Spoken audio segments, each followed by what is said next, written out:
एक बार फिर से आप सभी का बहुत बहुत स्वागत है दैनिक छत्तीसगढ़ चैनल पर, जहां हम आपके लिए रोजाना लेकर आते हैं छत्तीसगढ़ के प्रादेशिक समाचार। छत्तीसगढ़ की रोजाना महत्वपूर्ण बड़ी खबरों को जानने के लिए इस चैनल को सब्सक्राइब करना बिल्कुल मत भूलेगा। छत्तीसगढ़ में अब स्वतंत्रता दिवस से लेकर के गणेश चतुर्थी तक कुल मिलाकर 5 दिनों तक मांस और मटन की बिक्री पर प्रतिबंध रहने वाला है। उल्लंघन करने पर कार्यवाही को अंजाम दिया जाएगा। रायपुर नगर निगम क्षेत्र में अगस्त 2025 के पावन पर्वों के मद्देनजर कुल मिलाकर 5 दिनों तक मांस और मटन की बिक्री पर पूर्णतः प्रतिबंध लागू रहेगा। ये प्रतिबंध 15 अगस्त से लेकर 27 अगस्त तक विभिन्न तिथियों में पड़ने वाले पर्वों स्वतंत्रता दिवस, श्री कृष्ण जन्माष्टमी, पर्युषण पर्व के 2 दिवस और श्री गणेश चतुर्थी के अवसर पर प्रभावी रहने वाला है। छत्तीसगढ़ शासन के निर्देश पर महापौर मीनल चौबे के आदेशानुसार यह फैसला किया गया है। छत्तीसगढ़ शासन के नगरीय प्रशासन एवं विकास विभाग के आदेश के परिपालन में रायपुर नगर निगम की महापौर मीनल चौबे के निर्देश पर नगर निगम रायपुर के संपूर्ण क्षेत्र में स्वतंत्रता दिवस यानी 15 अगस्त, श्री कृष्ण जन्माष्टमी यानी 16 अगस्त, पर्युषण पर्व के प्रथम दिवस यानी 19 अगस्त, श्री गणेश चतुर्थी 26 अगस्त और पर्युषण पर्व के अंतिम दिवस यानी 27 अगस्त को ये प्रतिबंध लागू रहने वाला है। एमएलए को राखी बांधने के लिए 20,000 महिलाओं ने रजिस्ट्रेशन करवाया। रिकेश सेन ने मुख्यमंत्री अनुदान से 10-10 हजार रुपए का चेक प्रदान किया। दुर्ग जिले के वैशाली नगर विधायक रिकेश सेन को राखी बांधने के लिए बहनों की भारी भीड़ लग गई। एक वीडियो सामने आया है जिसमें रिकेश सेन को कई बहनों ने घेर लिया है। किसी ने राखी पहनाई, किसी ने मिठाई खिलाई, तो कोई तिलक लगा रहा है, कोई नारियल दे रहा है और सभी ने मिलकर दोनों हाथों में राखी पहना दी है। विधायक रिकेश सेन ने मंच से कहा कि आज खान सर का रिकॉर्ड टूट गया, क्योंकि इस राखी महोत्सव आयोजन के लिए 20,000 से अधिक महिलाओं ने रजिस्ट्रेशन करवाया हुआ था, जिनमें से 7,000 से अधिक महिलाएं कार्यक्रम स्थल पर मौजूद नजर आई। बहनों के गिफ्ट में विधायक ने 10-10 हजार रुपए के चेक प्रदान किए। बता दें कि बहनों को दी जाने वाली उपहार राशि मुख्यमंत्री स्वेच्छा अनुदान राशि से दी जा रही है, जिसके लिए 7 महीने पहले आवेदन किया गया था। हाथ पंखे को लेकर के कांग्रेसियों ने बिजली दफ्तर का घेराव किया। 400 यूनिट तक बिजली बिल हाफ करने की मांग एक बार फिर से की जा रही है। बिलासपुर में कांग्रेस कार्यकर्ताओं ने हाथ पंखे को लेकर तिफरा स्थित सीएसईबी कार्यालय का घेराव किया। प्रदर्शनकारियों ने राज्य सरकार के खिलाफ नारेबाजी की और 400 यूनिट तक की बिजली बिल हाफ करने की मांग की है। जिला कांग्रेस कमेटी के अध्यक्ष विजय केसरवानी ने टेबल फैन लेकर के प्रदर्शन में शामिल हुए। बिजली विभाग ने सुरक्षा के लिए दफ्तर के दोनों गेट पर ताले लगा दिए थे।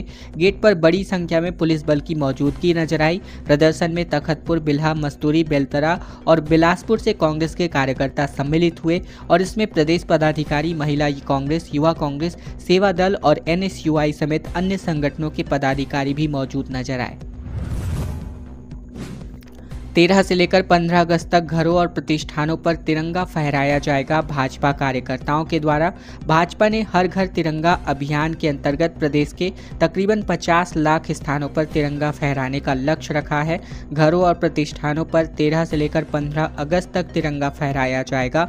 लक्ष्य पूरा करने के लिए हर एक बूथ पर पुख्ता तैयारी होने वाली है। मंगलवार को कुशाभाऊ ठाकरे परिसर स्थित प्रदेश भाजपा कार्यालय में इस सिलसिले में बैठक संपन्न हुई। इसमें राष्ट्रीय महामंत्री और हर घर तिरंगा अभियान के राष्ट्रीय समन्वयक सुनील बंसल ने प्रदेश पदाधिकारियों के साथ पूरी कार्य योजना पर चर्चा की। पिछले वर्ष 25 लाख घरों में तिरंगा फहराया गया था। जिला मंडल और बूथ स्तर पर कार्यशाला में ऑपरेशन सिंदूर पर चर्चा होने वाली है। अभियान में युवा मोर्चा और महिला मोर्चा की प्रमुख भूमिका के लिए साथ ही सभी समाजों की भागीदारी इसमें होने वाली है और इसकी सफलता के लिए प्रदेश, जिला और मंडल स्तर पर कार्यशालाओं का आयोजन किया जाएगा।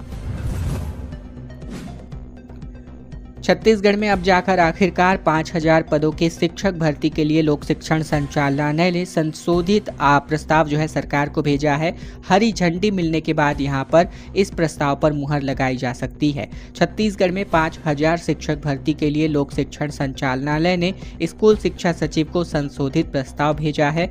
बता दें, मुख्यमंत्री विष्णुदेव साय ने 5,000 शिक्षक भर्ती का ऐलान किया था, जिसके बाद भर्ती प्रक्रिया जारी है। संशोधित प्रस्ताव को स्कूल शिक्षा विभाग विभाग से हरी झंडी मिलने के बाद शिक्षक भर्ती के लिए नोटिफिकेशन जारी कर दिया जाएगा। लोक शिक्षण संचालनालय ने सचिव स्कूल शिक्षा को संशोधित प्रस्ताव भेजा है, जिसमें सहायक शिक्षक के लिए 2000, सहायक शिक्षक विज्ञान प्रयोगशाला के लिए 200, इसके अलावा शिक्षक कला संकाय, कृषि, अंग्रेजी और संस्कृत के लिए 1500 पद, इसके अलावा खेल शिक्षक और योग शिक्षक के लिए 300 पदों पर भर्ती का प्रस्ताव शामिल है।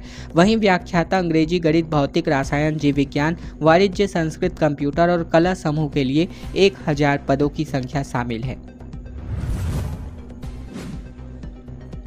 मंत्री बनने की रेस में 2 नए चेहरे अब शामिल हो चुके हैं। अग्रवाल और साहेब की चर्चा संगठन पर जोरों शोरों से की जा रही है। छत्तीसगढ़ में कैबिनेट और बीजेपी संगठन का विस्तार अब एक साथ हो सकता है। बीजेपी नेताओं ने इस ओर संकेत जारी कर दिए हैं। आने वाले कुछ दिनों में इसका निर्णय कर दिया जा सकता है।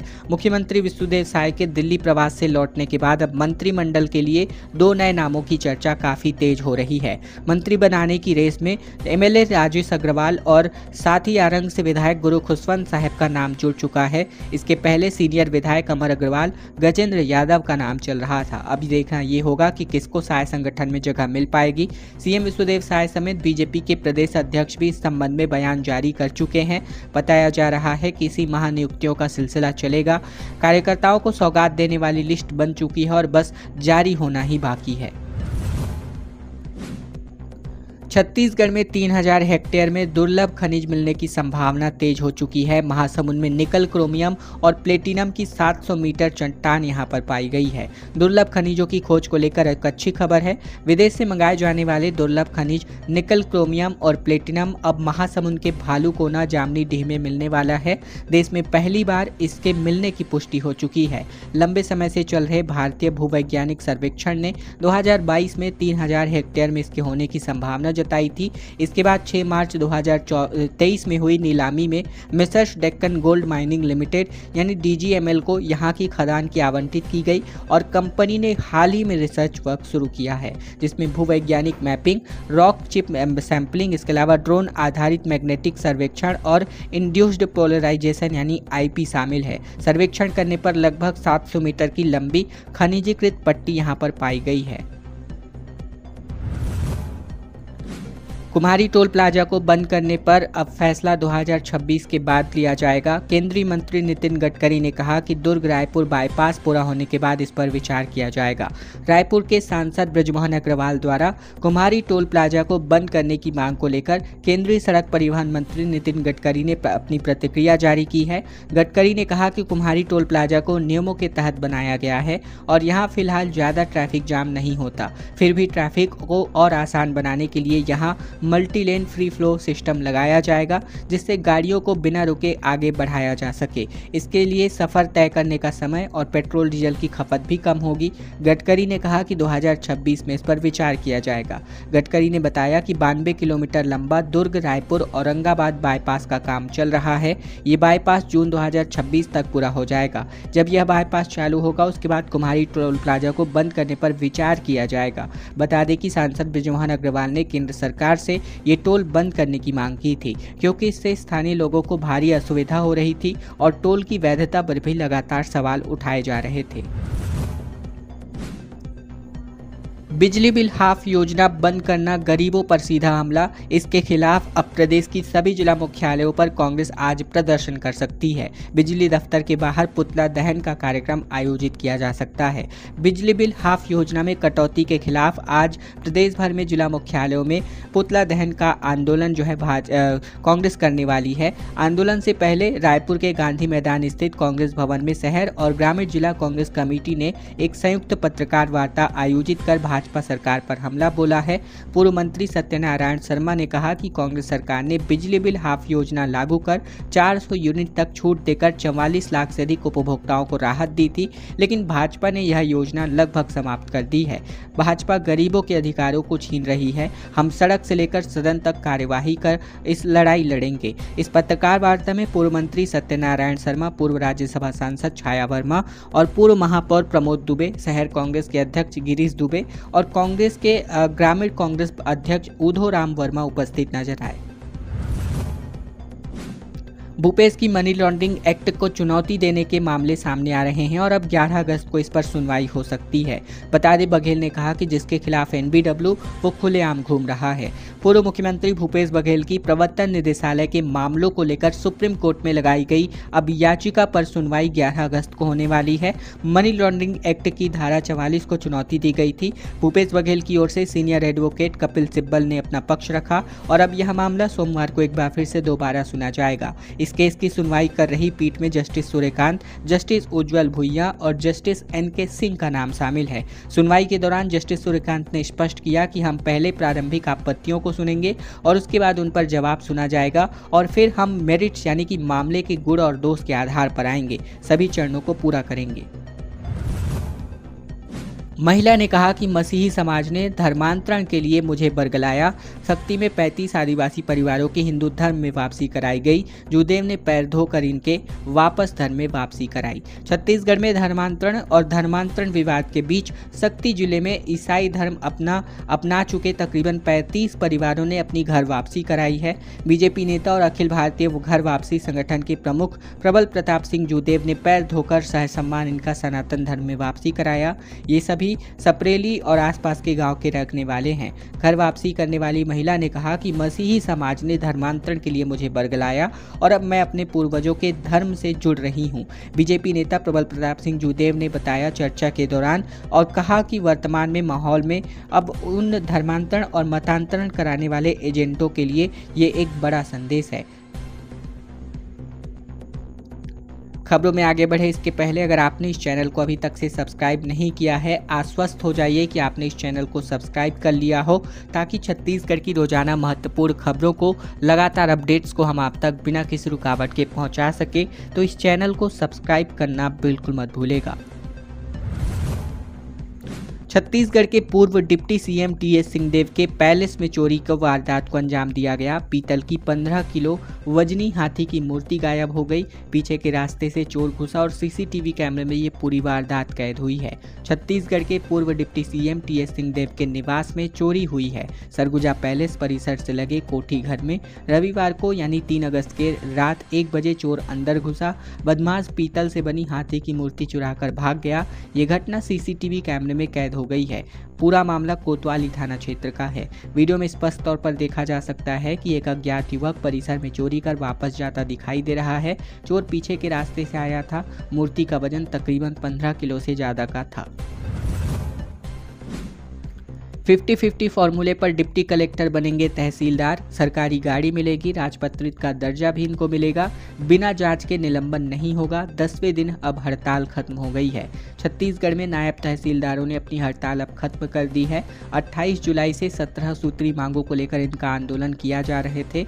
ऐसे में छत्तीसगढ़ के कनिष्ठ प्रशासनिक सेवा संघ के पदाधिकारियों ने राजस्व मंत्री टंकराम वर्मा के साथ बैठक की, जिसके बाद आंदोलन को समाप्त करने की घोषणा की गई। बता दें कि हड़ताल के बीच नारियल कलेक्शन की चैट भी यहां पर वायरल हुई है। इसी के साथ ही प्रदेश भर में रुके हुए नामांतरण, सीमांकन, भू अधिकार अभिलेख जैसे कार्यों को अब एक बार फिर से संचालित करने का रास्ता साफ हो चुका है।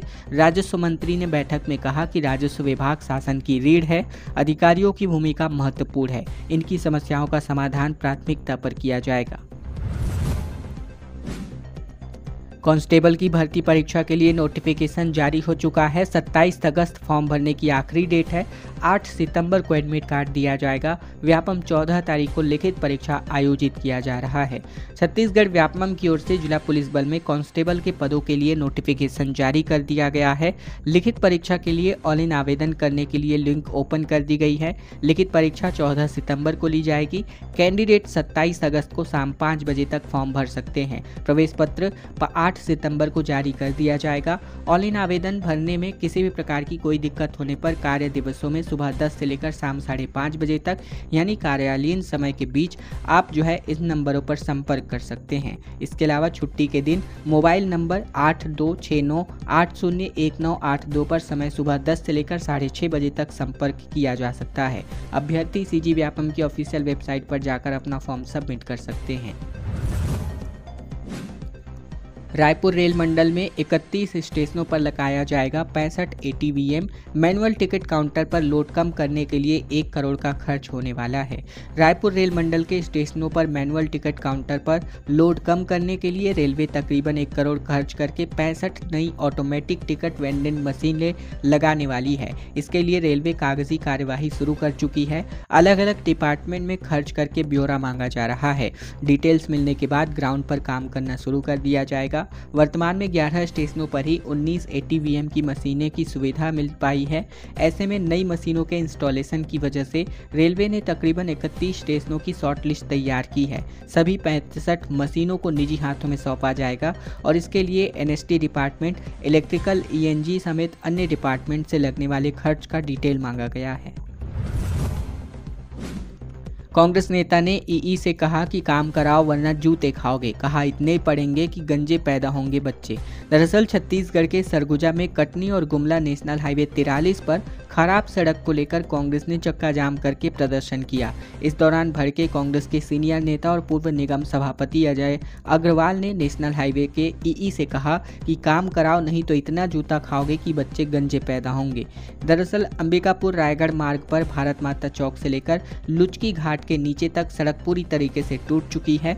बारिश में सड़क पर गड्ढे ही गड्ढे हैं, चलना मुश्किल हो गया है और बारिश में स्थिति और भी गंभीर हो जाती है। सड़क की खस्ता हालात के कारण आए दिन इस रोड पर जाम लग जाते हैं। इसी सड़क की खराब स्थिति के विरोध में युवा कांग्रेस ने मंगलवार को चक्का जाम किया था। कांग्रेस के जिलाध्यक्ष बालकृष्ण पालक, वरिष्ठ नेता अजय अग्रवाल और युवा कांग्रेस के नेता नरेंद्र मोदी और साथ ही CM विष्णुदेव साय, महापौर मंजूषा भगत और विधायकों का मुखौटा लगाकर नारेबाजी करते नजर आए। दुर्ग से लेकर अयोध्या धाम के लिए 149 श्रद्धालु निकल चुके हैं। श्री रामलला दर्शन योजना के अंतर्गत विधायकों ने हरी झंडी दिखाकर इनको रवाना किया। छत्तीसगढ़ सरकार की श्री रामलला दर्शन योजना अयोध्या धाम योजना के अंतर्गत दुर्ग रेलवे स्टेशन से 149 श्रद्धालुओं का जत्था अयोध्या के लिए रवाना हुआ। दुर्ग शहर के विधायक गजेंद्र यादव, दुर्ग ग्रामीण के विधायक ललित चंद्राकर और अहिवारा विधायक डोमन लाल कोरसेवाड़ा ने हरी झंडी दिखाकर इस ट्रेन को रवाना किया। दुर्ग रेलवे स्टेशन पर आयोजन को श्रद्धापूर्ण ढंग से सजाया गया था। ढोल नगाड़ों और राम जी के जयकारों से पूरा स्टेशन गूंज उठा। स्टेशन परिसर में भक्तिभाव और उल्लास का माहौल था। श्रद्धालुओं के स्वागत के लिए दुर्ग महापौर अलका बागमार ने माला पहनाई और रामलला के दर्शन के लिए शुभकामनाएं भी दी। इस अवसर पर दुर्ग कलेक्टर अभिजीत सिंह, संभागायुक्त, रेलवे के अधिकारी, भाजपा पदाधिकारी और बड़ी संख्या में आमजन उपस्थित नजर आए। अपराधियों के खिलाफ कांकेर पुलिस की एक बड़ी कार्यवाही देखने को मिली, जहां 12 लोगों की गिरफ्तारी को अंजाम दिया गया। कांकेर में कोतवाली पुलिस ने कार्यवाही की है। उच्च अधिकारियों के निर्देश पर पुलिस ने संयुक्त टीम बनाकर असामाजिक तत्वों के खिलाफ अभियान चलाया है। पुलिस ने चौथी बार कार्यवाही में 12 लोगों को गिरफ्तार कर जेल भेज दिया है। इनमें झुनियापाड़ा में युवतियों से छेड़छाड़ करने वाले आरोपी, गांजा सप्लाई करने वाले आरोपी, जुआ सट्टा खेलने वाले आरोपी और साथ ही इसके अलावा सार्वजनिक स्थान पर शराब पीते 2 आरोपी, लड़ाई झगड़ा करने वाले 3 आरोपियों को भी यहां पर पकड़ा गया और शांति व्यवस्था कायम रखने के अंतर्गत ये कार्यवाही की गई। पानी की किल्लत से परेशान चिरमिरी के वार्ड वासियों ने चक्का जाम कर दिया। बिलासपुर मार्ग पर इन्होंने प्रदर्शन किया। छत्तीसगढ़ में मनेन्द्रगढ़, चिरमिरी, भरतपुर जिले के नगर निगम चिरमिरी में इन दिनों पेयजल का संकट गहराया हुआ है। नगर पालिक निगम ने 40 वार्डों में पेयजल की समस्या दी है। गिल्हा पानी क्षेत्र के वार्डों में यह समस्या सबसे अधिक गंभीर है। नाराज वार्ड वासियों ने चिरमिरी बिलासपुर मार्ग के सोनमड़ी नाका पर चक्का जाम कर दिया। प्रदर्शनकारियों ने आरोप लगाया कि पिछले 2 महीने से इस क्षेत्र में जल संकट गहराया हुआ है। उन्होंने कहा कि जिम्मेदार अधिकारी इस समस्या पर ध्यान नहीं दे रहे हैं। प्रदर्शन में महिलाओं की संख्या अधिक थी। स्थिति को देखते हुए मौके पर नगर पुलिस अधीक्षक दीपिका मिंज, SDM और SCCL कुरासिया के उप क्षेत्रीय प्रबंधक अरुण सिंह चौहान यहां पर पहुंचते नजर आए। छत्तीसगढ़ में अब एक ही रूट पर दौड़ रही है कई सारी ट्रेनें। 462 kilometre section automatic signalling system से लैस हो चुका है। छत्तीसगढ़ के दक्षिण पूर्व मध्य रेलवे जोन में ट्रेनों की सुरक्षित और सुगम आवाजाही के लिए रेलवे ट्रैक को ऑटोमेटिक सिग्नलिंग से जोड़ा जा रहा है। कोतरलिया से जामगा के बीच 36 किलोमीटर की रेलवे ट्रैक पर ऑटोमेटिक सिग्नलिंग का काम सिस्टम पूरा हो चुका है। इसी के साथ ही बिलासपुर जोन में अब 462 किलोमीटर का दायरा मॉडर्न तकनीक से लैस हो चुका है। यानी अब एक ही ट्रैक पर एक ही साथ एक समय पर एक से अधिक ट्रेनें चलाई जा सकती हैं। दक्षिण पूर्व मध्य रेलवे यात्रियों की बेहतर, सुविधाजनक, सुरक्षित और आरामदायक यात्रा का अनुभव देने के लिए लगातार प्रयासरत है और इसी कड़ी में इन ऑटोमेटिक ब्लॉक सिग्नलिंग सिस्टम का इस्तेमाल किया जा रहा है। खबरों का सिलसिला बस यहीं तक का था। अगर आपको यह वीडियो पसंद आया है तो वीडियो को एक छोटा सा लाइक कर दीजिए, शेयर कर दीजिए इस वीडियो को अपने दोस्तों और रिश्तेदारों तक, ताकि उन तक भी यह महत्वपूर्ण जानकारी पहुंचाई जा सके। अगले वीडियो में फिर आपसे होगी मुलाकात, तब तक के लिए चैनल को सब्सक्राइब जरूर कर लीजिएगा।